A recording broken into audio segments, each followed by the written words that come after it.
Class 9th के MP board के सभी विद्यार्थी, लो जी आपका 22 सितंबर का जो प्रश्न पत्र है वो कुछ इस तरह का रहेगा। पूरा पेपर को बताने के साथ समझाऊंगा, सोल्व कराऊंगा, अच्छे से समझना, ध्यान से समझना, ठीक है। यहाँ पर देखिए, निम्नलिखित में से बहुपद है। अच्छा, बहुपद का मतलब क्या है? जिसका में, ठीक है, जो जिसकी घात एक पूर्ण संख्या हो। यहाँ पर लिख देता हूं मैं, जिसे जो बहुपद है ना, उसकी घात जो होती है ना, घात एक पूर्ण संख्या होती है। क्या होती है? घात एक पूर्ण संख्या। अब इसका मतलब क्या है कि ये अंडर रूट है, इसका मतलब है कि इसकी घात 1/2 है। यहाँ पे बटा हुआ है, इसकी भी घात नहीं है, ठीक है। यहाँ पर दशमलव में है तो ये बहुपद हो नहीं सकता। बहुपद में x या y कुछ न कुछ होना चाहिए। बचा कौन है? ये। और ये बहुपद है, और कोई पूछ ले कौन सा बहुपद है, तो द्विघात बहुपद है। चलिए, 0.16 और 0.06, इन दोनों का यदि मान ज्ञात करोगे आप, तो देखो ये जो है ना, ये 6, अब बच्चे क्या गलती करते हैं, 0.16 है ये, और ये 6 में 6 जोड़ देगा। नहीं जोड़ना है, ऐसा नहीं करना है। देखो इसने क्या बोला है, 0.6 बोला है, यानी कि उधर अब 0 है, तो 6 तो वैसा का वैसा, 6 ने कितना गया 7, और 0 वैसा का वैसा, तो 0.76 इसका आंसर सही रहेगा। थोड़ा बड़ा कर ले, अच्छा रहेगा, थोड़ा सा क्लियर नजर आएगा। यहाँ पे देखो, 2/5 प्लस 1/5 का मान क्या होगा? ठीक है, 2/5 है और 1/5 है, इसका मान क्या होगा? तो देखो, जब 5 5 रहता तो इन दोनों को कॉमन लिख देते, इतना तो याद है आपको। और ऊपर के भी इसे कैसे लिख देंगे, 2 + 1 3, तो 3/5 इसका आंसर हो जाएगा। रेखिक बहुपद की घात होती है, देखिए, एक घात वाला रेखिक, दो घात वाला द्विघात, ठीक है, और 3 घात वाला त्रिघात। तो वो रेखिक कौन है? एक घाती को कहते हैं रेखिक। चलिए, अब चित्र में दिए गए छायांकित भाग को भिन्न में दर्शाइए। अब यदि अपन भिन्न के रूप में दर्शाएं तो इसका जो आंसर आएगा वो देखो आप ध्यान से, ठीक है। यहाँ पे देखो कितने हिस्से इसके, 1 2 3 4, ठीक है। कितने हैं? 4 है। तो यहाँ पर 4 इसके हिस्से हो गए, और पूरा यदि हम बात करें तो 1 है, तो इसको हम लिखेंगे 1/4, ठीक है। 1 का 4 हिस्सा कर दिए हैं, ठीक है, 1/4 बोलते ना अपन, तो वही है। आगे देखते हैं, 2 गुणित, यहाँ पर पहले पलट लेते अच्छे से, 2 गुणित 2/5 है और 5/7 है, 15/7। तो यहाँ पर गुना हुआ तो 15 दूनी 30 हो जाएगा, ऊपर का ऊपर नीचे का नीचे, और 7 पंजे 35, ठीक है। तो अब ये इतना आएगा, पर उससे पहले अपन काट लो कटे को। देखो काटोगे ना इसको, तो ये इस तरह का सवाल है आपका, 2/5 गुणित 15/7, काट दो, 5 तिया 15, और 3 दूने कितना हो गया आपका 6, तो 6/7 इसका एकदम राइट आंसर हो जाएगा। अब है रिक्त स्थान।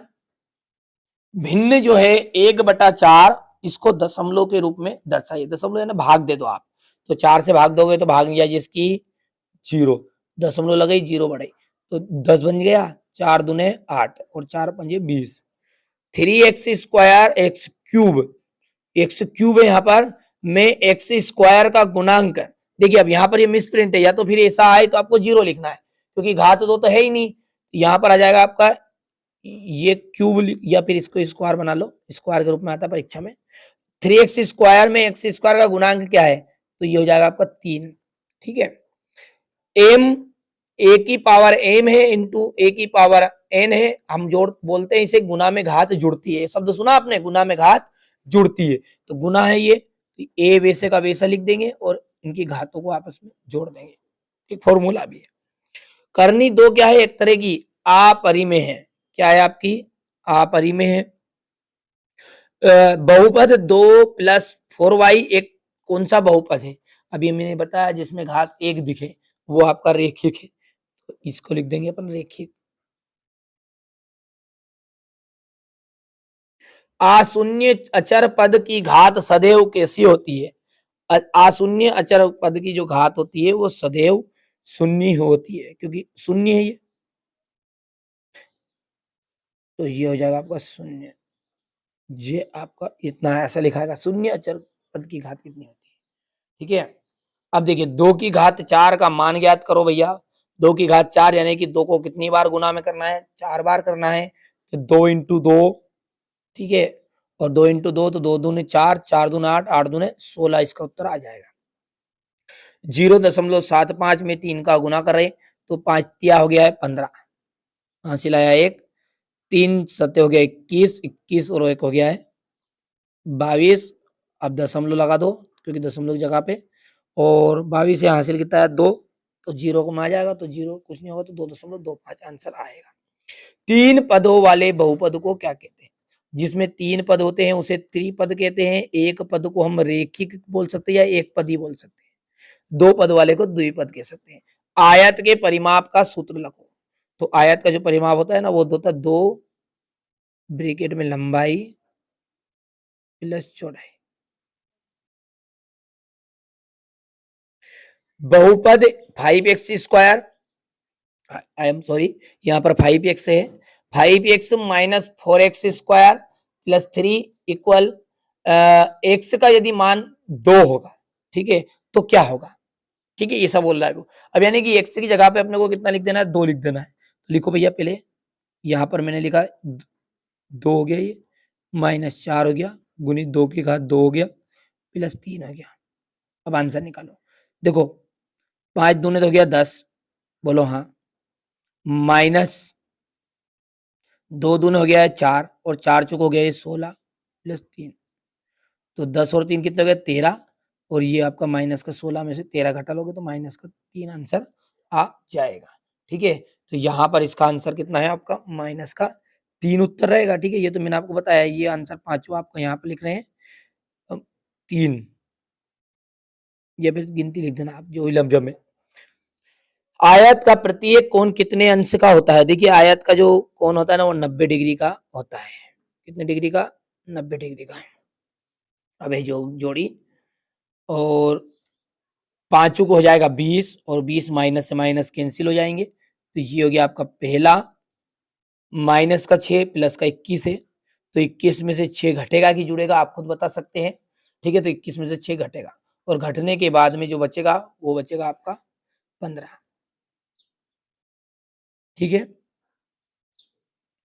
3/4 गुणित 8 है, तो ये 8 है तो मतलब इसको 8 के बटे में लिख देंगे। ठीक है, और कितना हो जाएगा आपका ये 4 दूने 8, 3 दूने 6 आएगा इसका आंसर। तो यहाँ पर देखिए कहाँ पर है ये, तो ये तो आपका यहाँ पर थोड़ा सा रोंग है, ये प्रिंट करा हुआ। तो देखिए यहाँ पर आप इसको गौर से देखिए, उसको छोड़िए, अभी इसको हम जोड़ी मिलान करते हैं।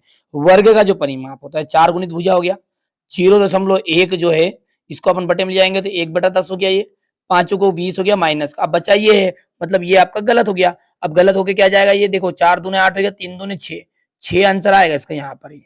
ठीक है, और ये आपका 6 उत्तर कौन सा है, तीसरे नंबर का है। ठीक है, चलिए, तो अब है सत्य सत्य है, बहुपद 2x + 5 का शून्यक -5 होगा। तो देखो शून्यक का मतलब जानते हो आप, ठीक है, 2x + 5 = 0 कर दो, कोई भी शून्यक बोले जब, अब एक एक करके ले जाओ, तो ये x बराबर ही बन जाएगा, माइनस का तो 5 हो जाएगा और बटे में चले जाएगा 2। अब ये बोल रहा है कि माइनस का 5 है, तो यानी कि ये बात क्या है आपकी, गलत है। ठीक है, करनी 5 + 2 एक परिमेय संख्या है। देखिए जिसमें भी अंडर रूट लगा हुआ मिले और जो बाहर नहीं निकल पाए, जैसे करनी 2 है, करनी 3 है, पर करनी 4 रहती है तो वो 2 के रूप में बाहर निकल गई, तो जो बाहर निकल जाए वो परिमेय हो जाती है, और जो अंदर ही रह जाए वो अपरिमेय। तो ये बात भी आपकी क्या है, गलत है, असत्य है। 1/4 है, इसका प्रतिशत रूप 25% है, बिल्कुल सत्य बात है भैया। परसेंट का मतलब है कि 100 में से 1/4, 1/4 25% ही है, तो ये बात है आपकी बिल्कुल राइट। संख्या रेखा पर -50 और -51 दाई ओर स्थित है। ठीक है, तो ये हिस्से को हम कहते हैं दाई ओर, इधर कहते हैं बाई ओर। आप देखते होंगे संख्या रेखा आपने सामने देखी है, ये 0 हो गया, इधर वाला माइनस वाला सिस्टम चलता है, इधर वाला प्लस वाला सिस्टम, इसे कहते हैं हम दाई तो कहते हैं। ठीक है, LHS। ठीक है, और लेफ्ट हैंड साइड, ठीक है भैया, तो यहाँ पर ये जो आपका है ये आपका सत्य हो जाएगा। देखिए 1 ठीक है, ये सॉरी ये असत्य रहेगा, क्योंकि अपन जो करते हैं ना अपना हाथ, ये उल्टा है, और ये बाया, बाया इक्वल दाया लिखते हैं, तो ये बात आपकी गलत होगी। ठीक है, चलिए तो 1.89 माइनस 58 का जो मान है वो कितना होगा, तो घटा लो इसको, तो ये 58 में से घटेगा ये, और घटने के बाद में इतना ही आने वाला है। ठीक है, तो यहाँ पर अपन इसका आंसर लिख देते हैं सत्य। ठीक है, चलिए x minus y x plus y equal क्या होगा, तो यहाँ पर देखिए एक बार माइनस में एक बार प्लस में है, तो ये फॉर्मूला है आपका ए माइनस बी और ए प्लस बी इज इक्वल होता है ए स्क्वायर माइनस बी स्क्वायर। इसी फॉर्म में है क्या ये, बिल्कुल सत्य बात है, तो ये आपकी राइट है। ठीक है भैया, कर लोगे। 6 है, इससे आपके सवाल से हुए, बढ़िया से मेहनत कर लेना। यहाँ से क्वेश्चन नंबर 9 हो गया, ये 10 हो गया है, 11 12 13 और यहाँ से 13 के बाद में आपका जाएगा ये क्वेश्चन नंबर आपका 14 15 16 17 18 19 20। ठीक है, 20 के बाद में है आपका ये क्वेश्चन नंबर 20 के बाद में ये 21 यहाँ पर हो गया, ये देख लीजिएगा। ठीक है, और यहाँ से